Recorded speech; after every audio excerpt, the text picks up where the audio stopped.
Êxodo, capítulo 26. Vamos abrir as nossas Bíblias lá em Êxodo, no capítulo 26. No capítulo 25 do livro de Êxodo, nós vimos o começo da construção do tabernáculo. Primeiro, Deus falou com Moisés em relação às peças que iriam no interior do tabernáculo. E no capítulo 29, ele descreve para Moisés como a Arca da Aliança deve ser construída.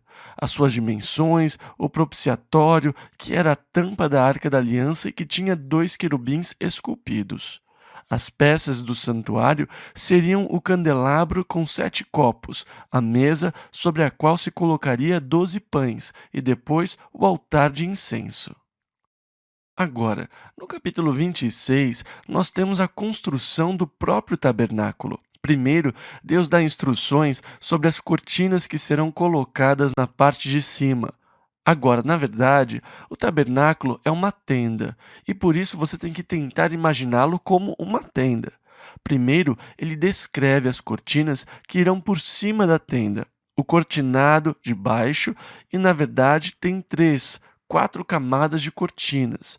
A de baixo deveria ser feita de linho. Versículo 1 ao 3. E o tabernáculo farás de 10 cortinas de linho fino torcido, e azul, púrpura e carmesim. Com querubins as farás de obra esmerada. O comprimento de uma cortina será de 28 côvados, ou 12 metros, e a largura de uma cortina de 4 côvados, 1,20 m. Todas estas cortinas serão de uma medida.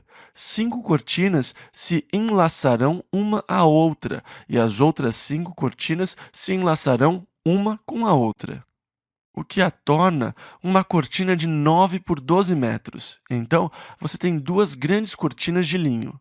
Agora, a parte interior tem preciosos bordados de querubins. Quando você entra no tabernáculo e olha para cima, você vê os querubins que foram bordados no tecido de linho. Vocês têm que lembrar que este é um modelo do céu. O céu está repleto de anjos. Então, a ideia quando você entra no tabernáculo é da consciência da presença dos anjos de Deus que estão no céu. E assim, os querubins são feitos em fino trabalho de bordado na cortina de linho, e as cortinas deveriam ter argolas de ouro costuradas nelas. Versículo 4 ao 6. E farás laçadas de azul na orla de uma cortina, na extremidade e na juntura. Assim também farás na orla da extremidade da outra cortina. Eles deveriam fazer laçadas e colchetes de ouro. 50 laçadas e os colchetes de ouro. Eles deveriam juntar os colchetes às laçadas. E no final, você teria uma cortina só, que poderia ser separada e dobrada em 2. Vocês entenderam? Na verdade, são 2 grandes cortinas de 9 por 12 metros, que teriam 50 laçadas, e os colchetes de ouro seriam presos às laçadas para que, quando eles colocassem sobre o tabernáculo, eles tivessem uma grande cortina. O tabernáculo é para ser um edifício portátil. Ele tem que ir sempre que o povo se muda. Então, ele tem que ser feito para ser portátil, para poder ser desmontado e carregado. E uma cortina de 18 por 12 metros seria muito grande para transportar. Então, ela é unida no meio.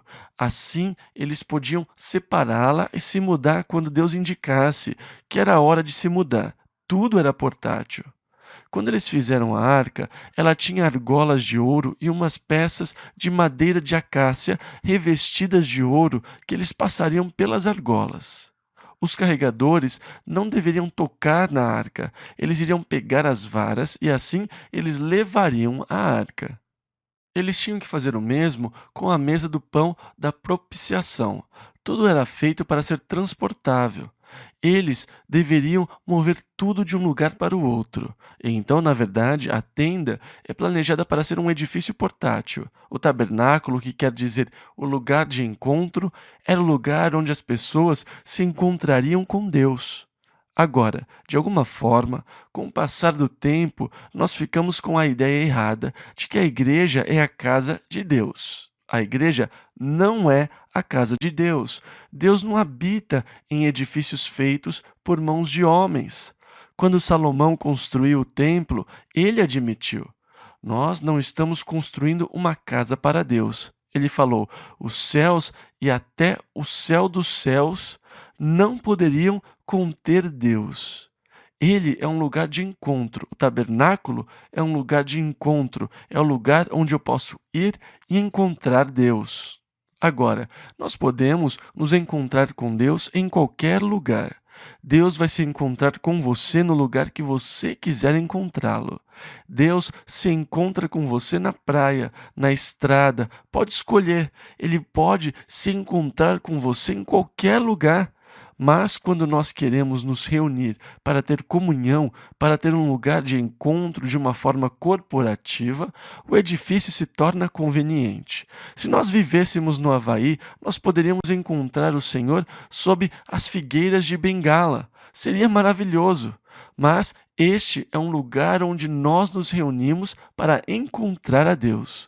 Nós não pensamos nisso como a casa de Deus. Amanhã vai ser apenas um edifício vazio. Hoje, ele é a igreja, o lugar onde a igreja se reúne. Você é a igreja. O prédio se torna o lugar onde a igreja se reúne para se encontrar com Deus de forma corporativa. Agora, o tabernáculo era um lugar de encontro, onde as pessoas iam para buscar a Deus. Como elas não tinham Jesus Cristo, elas não podiam se encontrar com Deus em qualquer lugar, porque Deus é um Deus santo, e se você se encontrar com Deus, você vai acabar morrendo por causa do seu pecado e da santidade de Deus. Então, no período do Velho Testamento, você não ousaria se encontrar com Deus. Portanto, para poder se encontrar com Deus, eles tinham um lugar e passavam por um ritual, não podia ser direto. Você iria até o sacerdote e o sacerdote se apresentava a Deus por você. Depois, o sacerdote se apresentava a você por Deus. Mas você não podia ir se encontrar direto com Deus no Velho Testamento. E assim, o tabernáculo era chamado de lugar de encontro. O lugar onde as pessoas iam até o sacerdote, ofereciam um sacrifício e o sacerdote se apresentaria a Deus por elas. Ele foi usado até o reinado de Davi. Na época de Davi, eles ainda tinham o tabernáculo. Só depois que Salomão construiu o templo que eles deixaram de usar o tabernáculo. E então, a cortina que vinha antes da cobertura do tabernáculo era de linho e tinha basicamente 12 por 18 metros. Versículo 7. Farás também cortinas de pelos de cabras para servirem de tenda sobre o tabernáculo. 11 cortinas farás. Agora, a primeira cortina, com os bordados lindos, era o ornamento do lado interno, e a próxima cortina era uma espécie de proteção. A cortina que ia por cima da primeira era de pelo de cabra.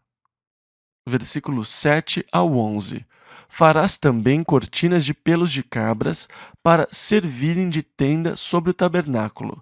11 cortinas farás. O comprimento de uma cortina será de 30 côvados e a largura da mesma cortina de 4 côvados.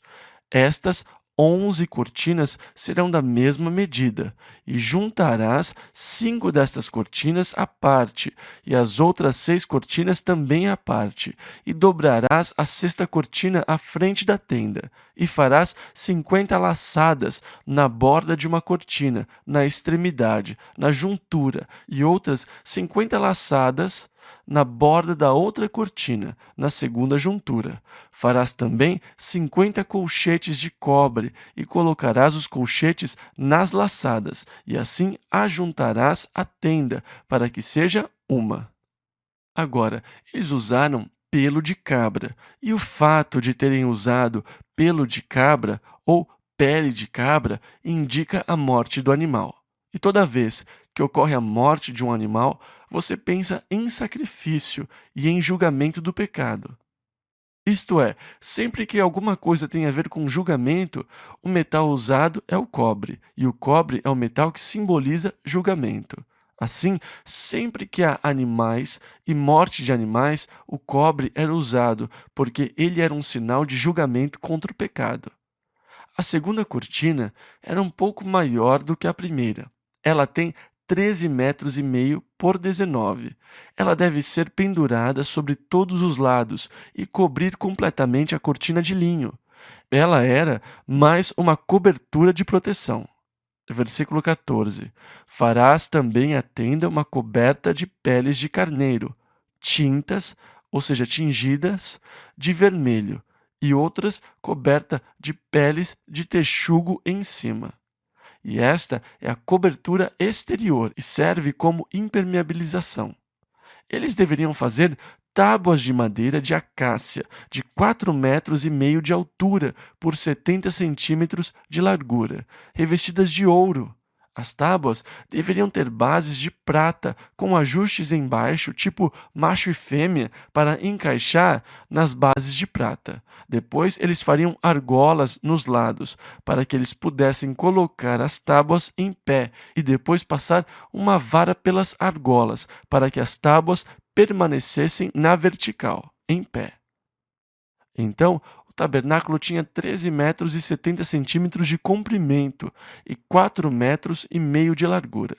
Ele descreve como deveriam ser feitas as tábuas da entrada e dos lados. As tábuas são encaixadas sobre bases de prata, lado a lado.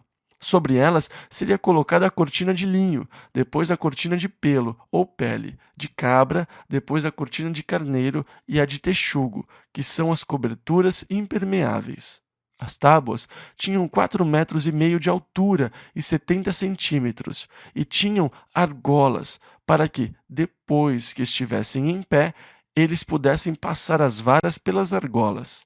E assim as tábuas ficariam em pé, formando as paredes do tabernáculo, com as coberturas sobre elas. Ele descreve como deve ser o formato do tabernáculo, retangular, de pouco mais de 13 metros por 4,5. O tabernáculo tinha duas salas. A primeira, o santuário, de 4,5 metros por 9, e o Santo dos Santos, de 4,5 metros de altura, de largura e de comprimento também. Na verdade, o Santo dos Santos é um cubo, é um quadrado. Dentro do Santo dos Santos não havia luz, mas havia o que era chamado de Shekinah, que era uma luz tipo incandescente, era um brilho que enchia a sala. Essa era a luz da glória da presença de Deus no Santo dos Santos. Ninguém tinha permissão de entrar lá, apenas o sumo sacerdote. Agora, ele descreve como as bases de prata devem ser feitas e como encaixar as barras no lado de fora. Versículo 26 ao 28. Farás travessas de madeira de acácia e tábuas para cada lado do tabernáculo, 5 travessas para as tábuas do lado para os dois lados. E assim por diante. E depois a travessa no meio, que iria de um lado a outro.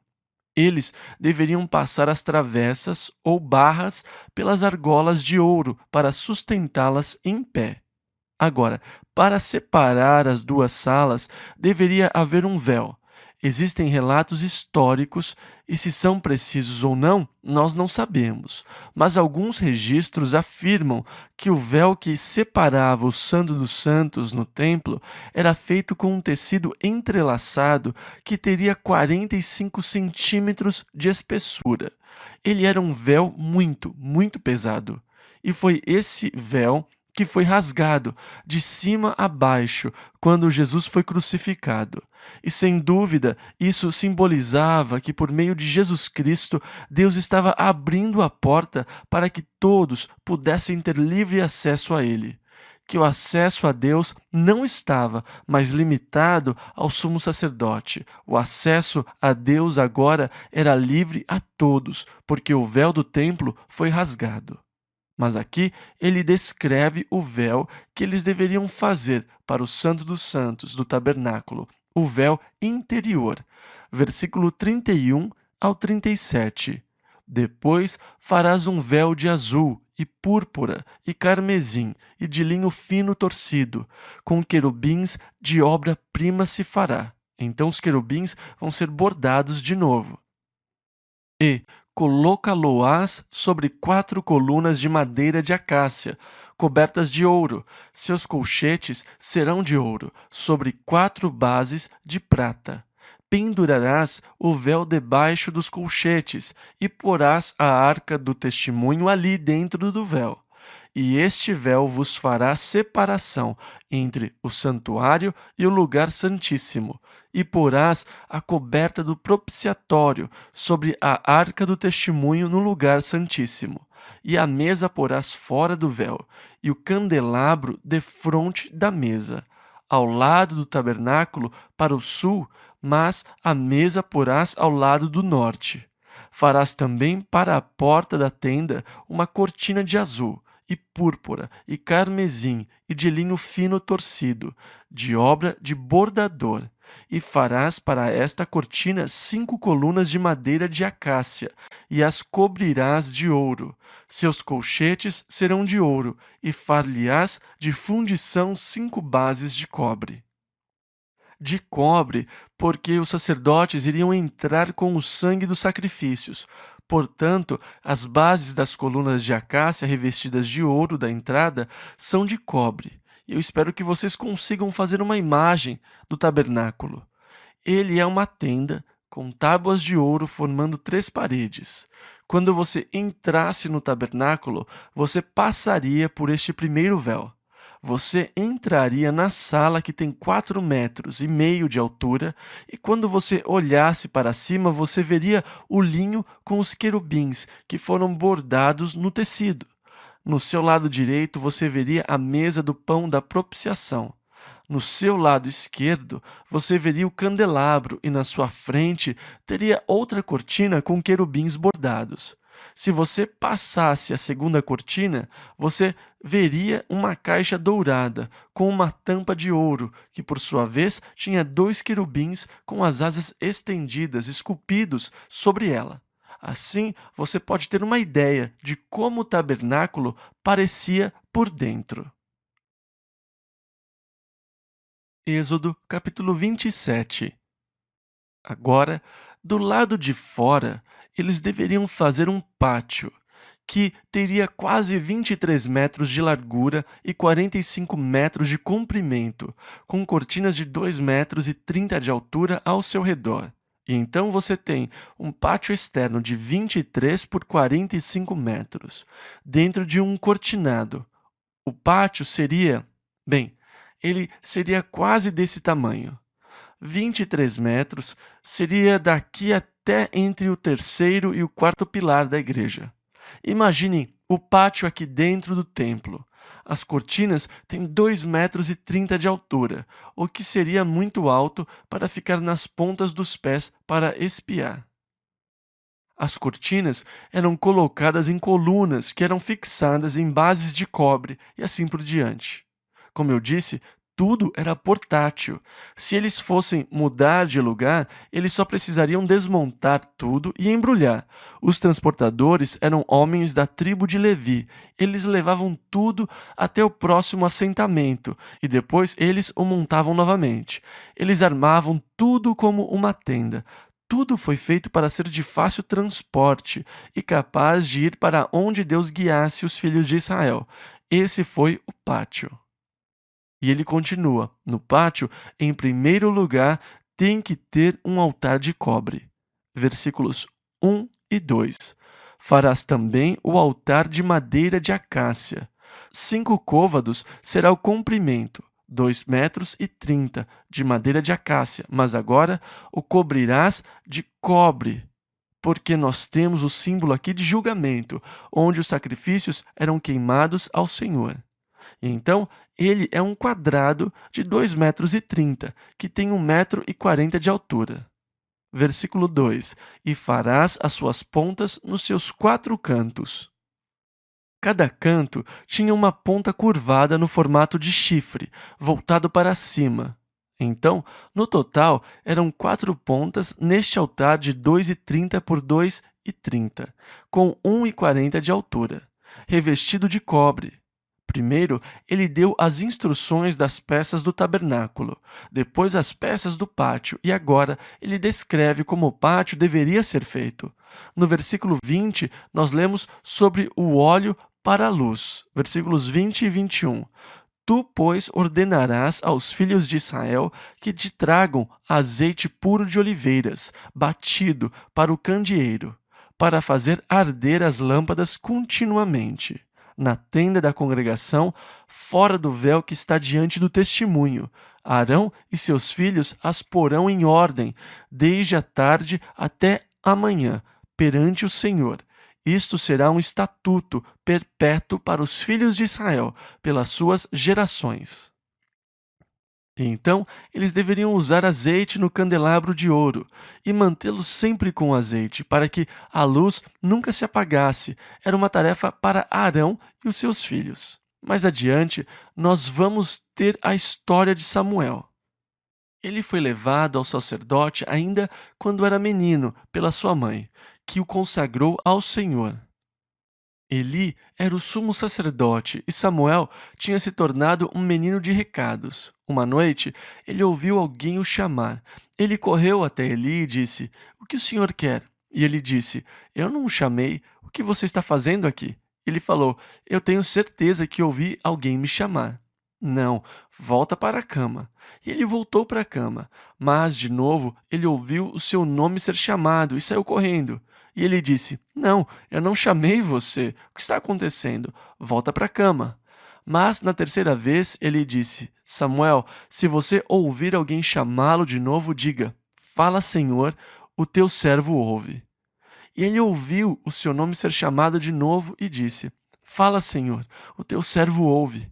O Senhor queria avisar que o azeite estava acabando, que alguém tinha falhado nessa tarefa. Então, o começo do seu ministério envolveu o candelabro que tinha que ser mantido aceso.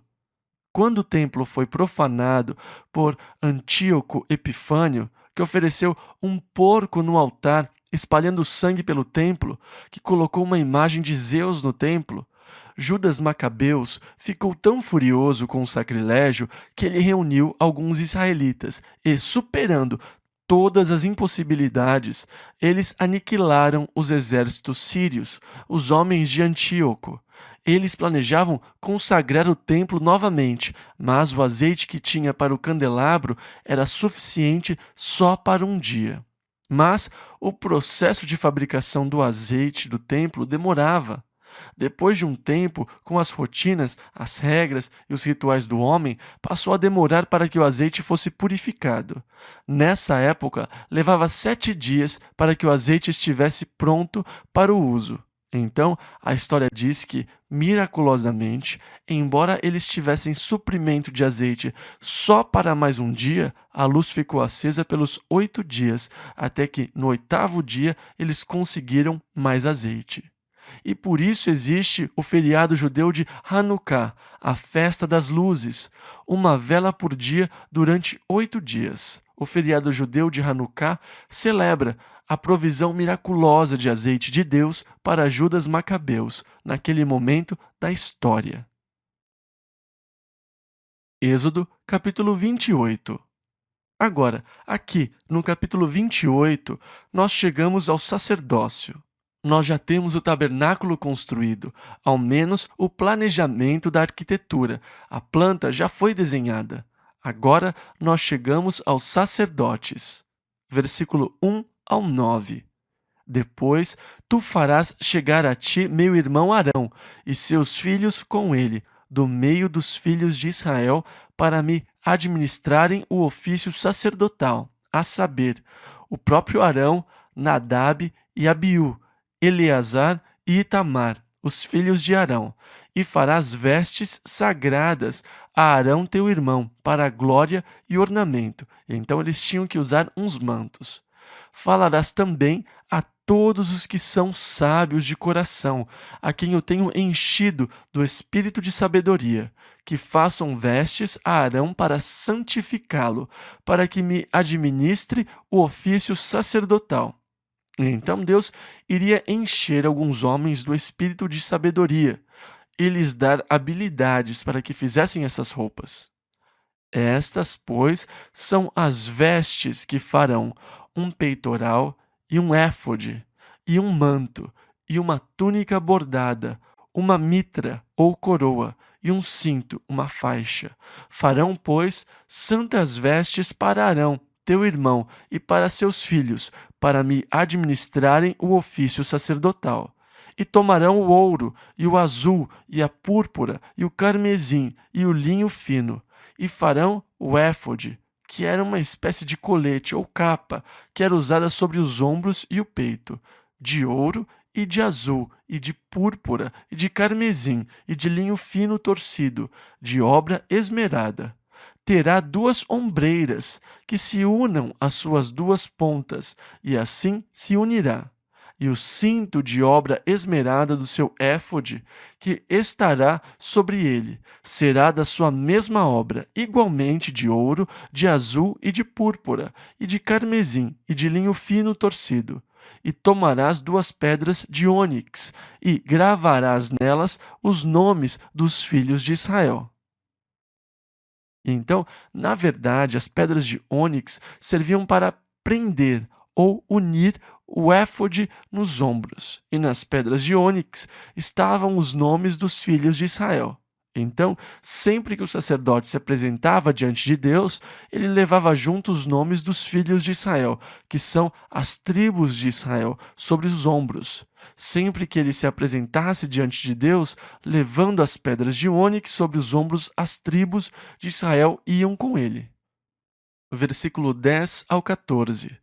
6 dos seus nomes numa pedra, e os outros 6 nomes na outra pedra, segundo as suas gerações, conforme a obra do lapidário, como o lavor de selos lavrarás estas 2 pedras, com os nomes dos filhos de Israel, engastadas ao redor em ouro as farás, e porás as 2 pedras nas ombreiras do éfode, por pedras de memória para os filhos de Israel. E Arão levará os seus nomes sobre ambos os seus ombros, para a memória diante do Senhor. Farás também engastes de ouro, e 2 cadeiazinhas de ouro puro, de igual medida, de obra de fieira as farás, e as cadeiazinhas de fieira porás por engastes. Agora o peitoral. O sacerdote tinha que usar um peitoral. Versículos 15 e 16. Farás também o peitoral do juízo de obra esmerada, conforme a obra do éfode o farás, de ouro, de azul e de púrpura e de carmesim, e de linho fino torcido o farás. Quadrado e duplo será de 1 palmo o seu comprimento, e de 1 palmo a sua largura. Agora, o palmo é a distância entre o seu polegar e o seu dedinho. Então, o peitoral que o sacerdote usava sobre o peito era um quadrado como este. Versículo 17 ao 21. E o encherás de pedras de engaste, com 4 ordens de pedras. A ordem de um sárdio, de um topázio e de um carbúnculo.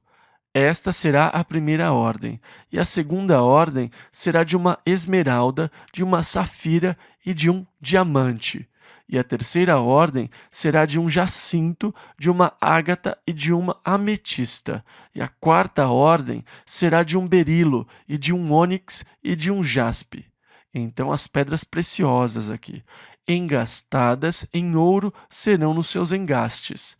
E serão aquelas pedras segundo os nomes dos filhos de Israel, 12 segundo os seus nomes. Serão esculpidas como selos, cada uma com o seu nome, para as 12 tribos. Deveria ter uma corrente de ouro segurando o peitoral sobre o peito, e ele passaria a vesti-lo. Agora, ele não teria, diante do Senhor, os nomes dos filhos de Israel só sobre os ombros, mas sobre o coração. Os nomes das tribos de Israel estavam sobre o seu coração, porque os seus nomes estavam gravados. Cada pedra representava uma tribo. Os nomes das tribos foram gravados nas pedras. Versículo 29. Assim, Arão levará os nomes dos filhos de Israel no peitoral do juízo, sobre o seu coração, quando entrar no santuário para memória diante do Senhor continuamente. Então, quando ele entrava na presença de Deus, ele levava os nomes das tribos de Israel nos seus ombros e no seu coração. Agora, no versículo 30, ele fala do Urim e do Tumim. Versículo 30. Também porás no peitoral do juízo Urim e Tumim, para que estejam sobre o coração de Arão, quando entrar diante do Senhor. Assim, Arão levará o juízo dos filhos de Israel sobre o seu coração diante do Senhor continuamente. Agora, o que era o Urim e o Tumim? Na verdade, as palavras querem dizer luz e perfeições. Eu realmente não sei. A Bíblia não diz o que eram o Urim e o Tumim. Mas durante anos, quando eles queriam uma palavra de Deus, eles pediam ao sacerdote que perguntasse ao Senhor. E o Urim e o Tumim tinham alguma coisa a ver com a pergunta a Deus, porque eles procuravam um sacerdote que tivesse o Urim e o Tumim para que ele fizesse por eles a pergunta ao Senhor. Quando Davi queria saber, nós devemos ir para a batalha? Em vez de ir direto para a batalha, ele se dirigia ao sacerdote e dizia: pergunte ao Senhor se devemos ir para a batalha. O sacerdote, com o Urim e o Tumim, perguntaria a Deus, e ele diria: sim, vão. E depois eles pediam mais instruções. Agora, alguns acreditam que o Urim e o Tumim, na verdade, eram duas pedras, uma preta e uma branca, e que, ao perguntar ao Senhor, o sacerdote iria pegar uma das pedras. Se ele tirasse a pedra branca, Deus estava dizendo sim. Se ele tirasse a preta, Deus estava dizendo não. Esta é uma das teorias mais conhecidas sobre o que seriam o Urim e o Tumim. Seriam duas pedras, com as quais o sacerdote diria: Deus, mostre-nos se devemos ir agora. E se ele pegasse a pedra branca, a resposta era sim, podemos ir agora. Se fosse a pedra preta, não, devemos esperar.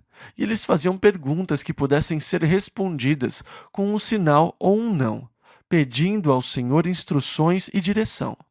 É interessante que no Novo Testamento parece que os discípulos fizeram alguma coisa parecida quando eles escolheram um substituto para Judas Iscariotes. Eles lançaram sortes. Agora, lançar sortes é a mesma coisa. Lançar sortes era um método muito usado pelo povo para saber a vontade de Deus. Saul lançou sortes para determinar quem tinha desobedecido às suas ordens. Ele disse: nós vamos fazer uma divisão entre todo Israel e meu filho Jonatas e eu. E nós vamos lançar sortes. A sorte caiu em Saul e Jonatas. Ele disse: Jonatas, o que você fez? Lançar sortes era um método pelo qual eles buscavam uma resposta de Deus. Todos nós desejamos ser guiados por Deus. Nós gostaríamos de ter certeza de que Deus está nos guiando. Gideão usou uma porção de lã, esperando que Deus o guiasse pela lã. Ele disse: Senhor, o Senhor está realmente nesse negócio? Que o chão ao redor da lã fique seco e a lã molhada. Então eu saberei que o Senhor está realmente por trás disso. E no outro dia ele disse: Senhor, que a lã fique seca e o chão molhado. Pode ser que houvesse algum fenômeno da natureza e que a lã sempre ficasse molhada à noite, mesmo que o chão estivesse seco. Então ele disse: Senhor, vamos inverter e ver se funciona do outro jeito. E dessa forma ele procurou ter certeza da direção de Deus. Nós iríamos adorar ter algum jeito de ter certeza da direção de Deus, mas isso seria como um cara ou coroa. Eu certamente não recomendo isso. Cara, eu vou, coroa, eu fico. Deus, que seja conforme a tua vontade, então. Eu conheci um sujeito que buscava a direção do Senhor usando 10 moedas de 1 centavo no bolso. Quando ele orava, pedindo a Deus por direção, ele tirava as moedas e as virava.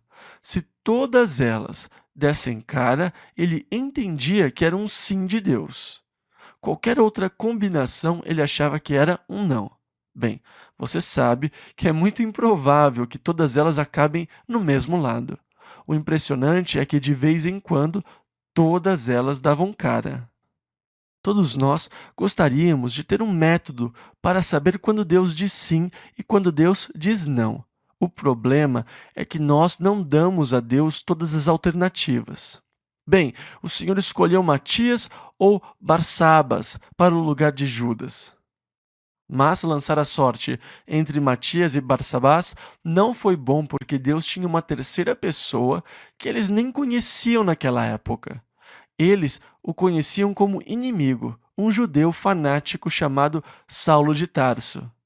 Ah, não, Deus não o quer. Nós não colocamos o nome dele no meio porque, com certeza, Deus não o queria. E então, nem sempre nós damos todas as alternativas a Deus. Nós dizemos, Senhor, vai ser assim ou assado. Bem, pode ser que a resposta seja totalmente diferente. Pode ser algo que eu nem mesmo cheguei a pensar.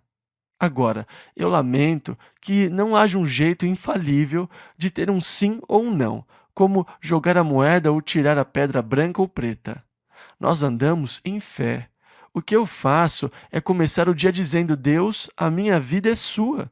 Dirige as circunstâncias deste dia. Eu entrego este dia ao Senhor. Faça a sua vontade na minha vida. E depois eu tenho que confiar que Deus vai agir. Eu aceito as coisas que acontecem durante o dia como vindas do Senhor e da direção do Espírito. Eu acredito que a minha vida se torna uma revelação da vontade de Deus quando eu me sujeito a Ele. Provérbio 3, versículo 6 diz: Reconhece-o em todos os teus caminhos, e ele endireitará as tuas veredas. Você tem problemas quando você pensa, isso parece um bom negócio. E você pensa, eu nem preciso perguntar ao Senhor sobre isso. É óbvio que é um bom negócio e eu não preciso nem perguntar. É daí que surgem os problemas. Reconhece-o em todos os teus caminhos e ele endireitará as tuas veredas. Andar em fé é muito difícil, não é fácil. Como eu digo, nós preferiríamos ter algumas indicações evidentes de sim ou de não. É difícil andar em fé, confiando em Deus. As coisas podem ficar confusas se somos impedidos de fazer o que nós estamos planejando fazer. Deus que está dizendo não ou Satanás que está tentando me impedir de fazer a obra de Deus. Às vezes, fica muito difícil de entender quando perseverar e de entender se eu estou tentando resistir a Deus ou se Deus quer que eu faça alguma coisa. Eu, com certeza, queria ter um modo mais definitivo, mais evidente de determinar quando Deus quer que eu faça algo, quando Ele não quer que eu faça algo. Mas eu não tenho esse método. Eu sou como você, eu oro e confio em Deus, depois eu faço o que eu tenho que fazer na esperança de estar fazendo o certo. Eu sei que Deus é grande e que Ele conhece o meu coração. Ele conhece a sinceridade do meu coração. E se eu errar, Ele entende e vai me corrigir. Então, nós não sabemos exatamente o que era Urim e Tumim. Eu tenho certeza que eu não sei o que era. Eu sei que não era o que Joseph Smith disse que era. Junto com as tábuas de ouro que ele achou, ele supostamente encontrou um par de óculos coloridos mágicos, porque quando ele os colocou, ele conseguiu ler os hieróglifos das tábuas de ouro. Eram óculos mágicos que interpretavam e com os quais ele conseguiu ler os hieróglifos. Ele não encontrou o Urim e o Tumim, mas o que ele encontrou, nós não sabemos. Versículo 31 ao 35. Também farás o manto de éfode, todo de azul, e a abertura da cabeça estará no meio dele. Esta abertura terá uma borda de obra tecida ao redor, como uma abertura de cota de malha será, para que não se rompa. E nas suas bordas farás romãs de azul e de púrpura e de carmesim ao redor das suas bordas, e campainhas de ouro no meio delas ao redor. Uma campainha de ouro e uma romã, outra campainha de ouro e outra romã. Haverá nas bordas do manto ao redor, e estará sobre Arão quando ministrar, para que se ouça o seu sonido, quando entrar no santuário diante do Senhor, e quando sair, para que não morra. Agora, tinha um propósito em colocar as campainhas e as romãs ao redor da barra do éfode. Quando o sumo sacerdote entrava no Santo dos Santos, ninguém podia entrar além dele, mas entrar na presença de Deus, na verdade, era um trabalho arriscado. Só depois que tudo já tinha começado é que eles perceberam como o trabalho de sacerdote era perigoso. No primeiro dia que eles começaram o ministério como sacerdotes, dois deles foram mortos. Nadab e Abiú foram mortos no primeiro dia, porque quando tudo estava pronto, quando o altar estava preparado, quando a madeira estava sobre o altar, desceu fogo dos céus e a madeira começou a queimar espontaneamente. Dois filhos de Arão ficaram entusiasmados. Eles pegaram os seus incensários, mas colocaram neles fogo estranho e depois foram oferecer diante de Deus. Mas saiu fogo do Senhor e consumiu os dois filhos de Arão. Esse era um trabalho perigoso, arriscado. Se você vai se apresentar diante de Deus, é melhor você ter certeza que tudo está certo. Se não estiver, você já era. Agora, mesmo quando o próprio sumo sacerdote entrava na presença de Deus, tudo tinha que estar certo. Se não estivesse, o sumo sacerdote morria. Como eles sabiam? Os sinos paravam de tocar. Era esse o propósito das campainhas. Eles amarravam uma corda no pé do sumo sacerdote, e se as campainhas parassem de tocar, eles o puxavam. Riscos da profissão, né? Então, esse era o propósito das campainhas de ouro na barra. Quando o sacerdote estivesse ministrando a Deus no lugar onde estava a presença de Deus, as coisas tinham que estar corretas, ou isso poderia significar a vida do sumo sacerdote.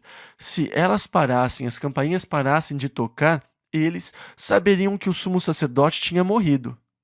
Versículo 36 ao 40. Também farás uma lâmina de ouro puro, para uma coroa que o sacerdote deveria usar, e nela gravarás como as gravuras de selos, santidade ao Senhor. E atá-la-ás com um cordão de azul, de modo que esteja na mitra, na frente da mitra estará. Então, a mitra, ou coroa, que o sacerdote deveria usar com um cordão azul, tinha uma plaquinha com os dizeres: Santidade ao Senhor. E estará sobre a testa de Arão, para que Arão leve a iniquidade das coisas santas, que os filhos de Israel santificarem em todas as ofertas de suas coisas santas, e estará continuamente na sua testa, para que tenham aceitação perante o Senhor. Também farás túnica de linho fino, também farás uma mitra de linho fino, mas o cinto farás de obra de bordador. Também farás túnicas aos filhos de Arão, e far-lhe-ás cintos.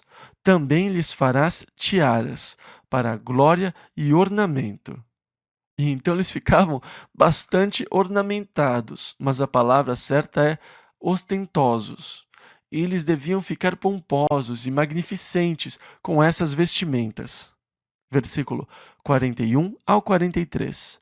E vestirás com eles a Arão, teu irmão, e também teus filhos, e os ungirás e consagrarás, e os santificarás, para que me administrem o sacerdócio. Faze-lhes também calções de linho, para cobrirem a carne nua. Irão dos lombos até as coxas, e estarão sobre Arão e sobre seus filhos, quando entrarem na tenda da congregação, ou quando chegarem ao altar, para ministrar no santuário, para que não levem iniquidade e morram. Isto será estatuto perpétuo para ele e para a sua descendência depois dele, para que eles não levem a iniquidade do povo e não sejam mortos. Agora, reparem que todas as vestimentas eram de linho. O sacerdote não deveria usar nenhuma peça feita de lã, porque a lã faz com que você transpire, e Deus não queria que ninguém transpirasse ao servi-lo. É interessante, não é? Às vezes, nós vemos muitos suando para fazer a obra de Deus, mas Deus não quer que eu transpire ao servi-lo. É por isso que eles usavam roupas de linho e nada de lã, para impedir que eles transpirassem na obra de Deus. Deus quer que o nosso serviço seja por inspiração, em vez de transpiração. Se você tem a inspiração, você não precisa de transpiração. Mas, se você não tem a inspiração, nem com toda a transpiração você consegue. A obra do Senhor tem que ser inspirada. Êxodo, capítulo 29. Agora, no capítulo 29, nós temos a consagração dos sacerdotes e das ofertas. Versículo 1 ao 14. Isto é o que lhes hás de fazer, para os santificar, para que me administrem o sacerdócio. Toma um novilho e 2 carneiros sem mácula, e pão ázimo, e bolos ázimos, amassados com azeite, e coscorões ázimos, untados com azeite, com flor de farinha de trigo os farás. E os porás num cesto, e os trarás no cesto, com o novilho e os 2 carneiros. Então farás chegar a Arão e a seus filhos à porta da tenda da congregação, e primeiro os lavarás com água. Depois tomarás as vestes e vestirás a Arão da túnica e do manto do éfode, e do peitoral, e o cingirás com o cinto ou a faixa de obra de artífice do éfode. E a mitra porás sobre a sua cabeça, a coroa da santidade porás sobre a mitra. E tomarás o azeite da unção, e o derramarás sobre a sua cabeça. Assim o ungirás. Depois farás chegar seus filhos, e lhes farás vestir túnicas, e os cingirás com o cinto, a Arão e a seus filhos, e lhes atarás as tiaras, para que tenham o sacerdócio por estatuto perpétuo, e consagrarás a Arão e a seus filhos, e farás chegar o novilho diante da tenda da congregação, e Arão e seus filhos porão as suas mãos sobre a cabeça do novilho, e imolarás o novilho perante o Senhor, à porta da tenda da congregação. Depois tomarás do sangue do novilho e o porás com o teu dedo sobre as pontas do altar, e todo o sangue restante derramarás à base do altar. Também tomarás toda a gordura que cobre as entranhas, e o redenho de sobre o fígado, e ambos os rins, e a gordura que houver neles, e queimá-los-ás sobre o altar. Mas a carne do novilho e a sua pele e o seu esterco queimarás com fogo fora do arraial. É sacrifício pelo pecado.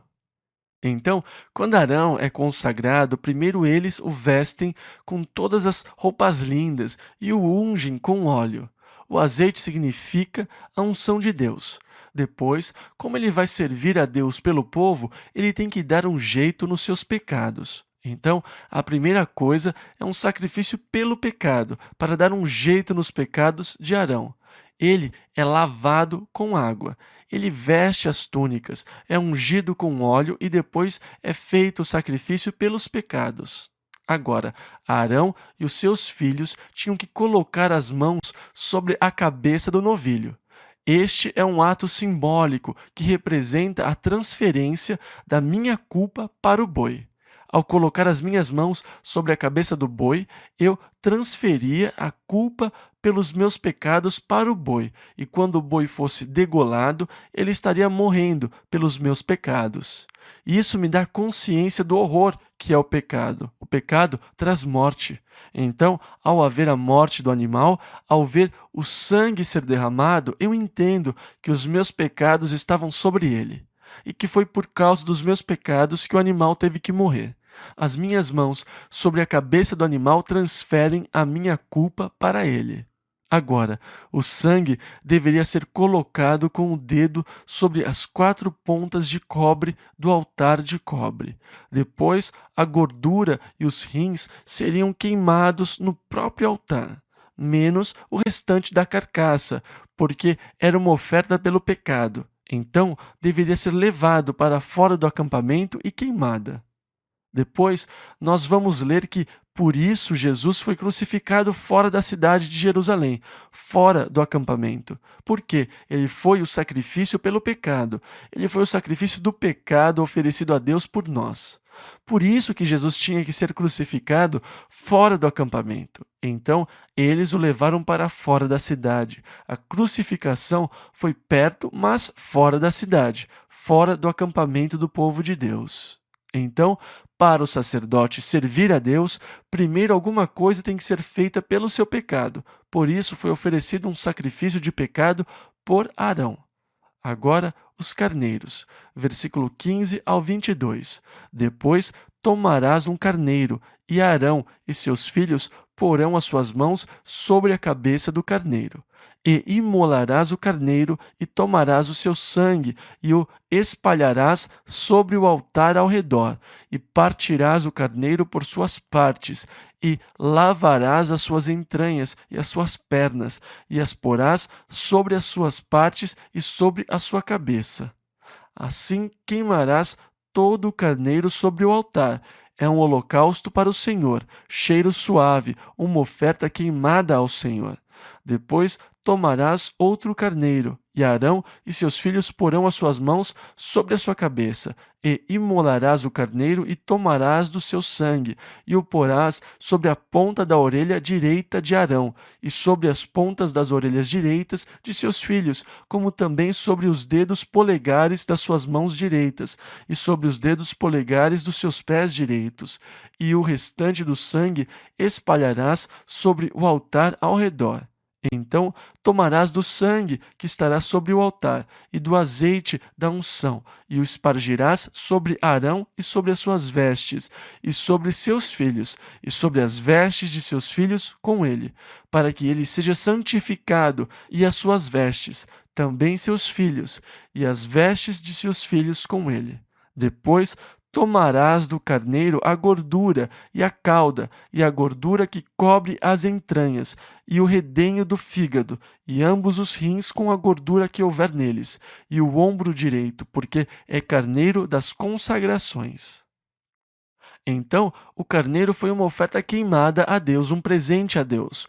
O outro carneiro foi para a consagração, por isso o sangue foi colocado sobre a ponta das orelhas direitas, sobre os polegares das mãos direitas, sobre os dedões dos pés direitos de Arão e dos seus filhos. Esta é a consagração.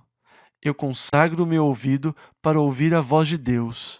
Eu consagro as minhas mãos para fazer a obra de Deus. Eu consagro os meus pés para andar o caminho de Deus. Uma vida de consagração a Deus, para que eu possa ouvir a sua voz, fazer a sua obra e andar no seu caminho. Então, a vida de consagração era representada pelo sangue na ponta da orelha direita, no polegar da mão direita e no dedão do pé direito na consagração de Arão e dos seus filhos. As suas vidas foram separadas para o ministério ao Senhor nesta oferta de consagração. Versículos 23 e 24. E um pão e um bolo de pão azeitado e um coscorão do cesto dos pães ázimos que estão diante do Senhor, e tudo porás nas mãos de Arão e nas mãos de seus filhos, e com movimento oferecerás perante o Senhor. Então, eles pegavam os pães que tinham sido assados com azeite e farinha, e eles faziam um movimento. O movimento da oferta poderia ser para cima e para baixo, ou poderia ser em forma de cruz, mas eles deveriam fazer um movimento diante do Senhor. Agora, as ofertas de movimento eram as ofertas de alimentos ou oferta de grãos. Eles faziam pequenos bolos e os movimentavam diante do Senhor. Versículo 25. Depois o tomarás das suas mãos e o queimarás no altar sobre o holocausto por cheiro suave perante o Senhor. É a oferta queimada ao Senhor. Pão assado. O que cheira melhor do que churrasco e pão assado? Então, este cheiro é suave perante o Senhor. A ideia é colocá-los no altar com o boi sendo queimado, com um cheiro gostoso que tem a carne de churrasco e o pão assado, como sendo o cheiro suave a Deus. Quem não gosta do cheiro de pão assando? Versículo 26 e 29. E tomarás o peito do carneiro das consagrações, que é de Arão, e com movimento oferecerás perante o Senhor, e isto será a tua porção. E santificarás o peito da oferta de movimento e o ombro da oferta alçada, que foi movido e alçado do carneiro das consagrações, que for de Arão e de seus filhos. E será para Arão e para seus filhos por estatuto perpétuo dos filhos de Israel, porque é oferta alçada, e a oferta alçada será dos filhos de Israel, dos seus sacrifícios pacíficos. A sua oferta alçada será para o Senhor. E as vestes sagradas, que são de Arão, serão de seus filhos depois dele, para serem ungidos com elas, para serem consagrados com elas. Versículos 32 e 33. E Arão e seus filhos comerão a carne deste carneiro, e o pão que está no cesto, à porta da tenda da congregação, e comerão as coisas com que for feita expiação. Expiação, no Velho Testamento, kafar, é cobrir. No Novo Testamento é usada uma palavra completamente diferente. No Novo Testamento é reconciliação. É se tornar um com Deus, possível apenas por Jesus Cristo. Nós lemos em Hebreus 10, 4, que é impossível que o sangue dos touros e dos bodes tire os pecados. Tudo o que ele podia fazer era testemunhar que um sacrifício melhor estava por vir. Eles eram apenas a sombra. Cristo é a substância. Todas estas coisas testificavam de Jesus Cristo, nosso grande sacrifício, aquele que foi sacrificado pelos nossos pecados. Por isso, não era possível que eles eliminassem o pecado. O que eles faziam era uma expiação, kafar. Eles faziam uma cobertura para o pecado, mas não o eliminavam. Só Jesus podia fazer isso com a sua morte. Versículo 33 ainda. Versículo 33 ainda, para consagrá-los e para santificá-los, mas o estranho delas não comerá, porque são santas. O que não era comido era queimado no fogo, era apenas para os servos de Deus. Versículos 36 e 37. Também cada dia prepararás um novilho por sacrifício pelo pecado para as expiações, e purificarás o altar, fazendo expiação sobre ele, e o ungirás para santificá-lo. 7 dias farás expiação pelo altar, e o santificarás, e o altar será santíssimo. Tudo o que tocar o altar será santo. Então, uma vez que algo tocava o altar, era consagrado a Deus e não tinha mais como voltar atrás. Agora pertencia a Deus. O que fosse colocado no altar passava a ser de Deus. Se você colocasse a sua vida no altar, ela passava a ser de Deus. Você não podia mais pegá-la de volta. Ela não pertencia mais a você.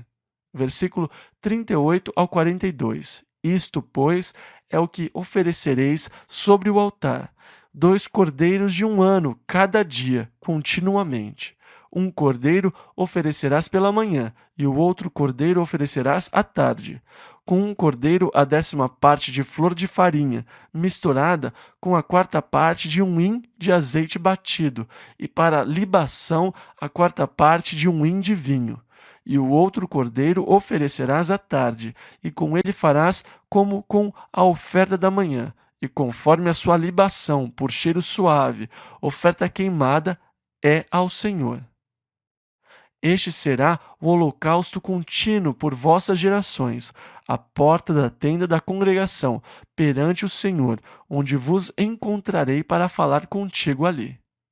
Esse era o propósito do tabernáculo, um lugar onde Deus poderia ir e se encontrar com eles e falar com eles. Versículo 43 ao 46. E ali virei aos filhos de Israel, para que por minha glória sejam santificados, e santificarei a tenda da congregação e o altar. Também santificarei a Arão e seus filhos, para que me administrem o sacerdócio. E habitarei no meio dos filhos de Israel, e lhes serei o seu Deus, e saberão que eu sou o Senhor seu Deus, que os tenho tirado da terra do Egito, para habitar no meio deles. Eu sou o Senhor seu Deus.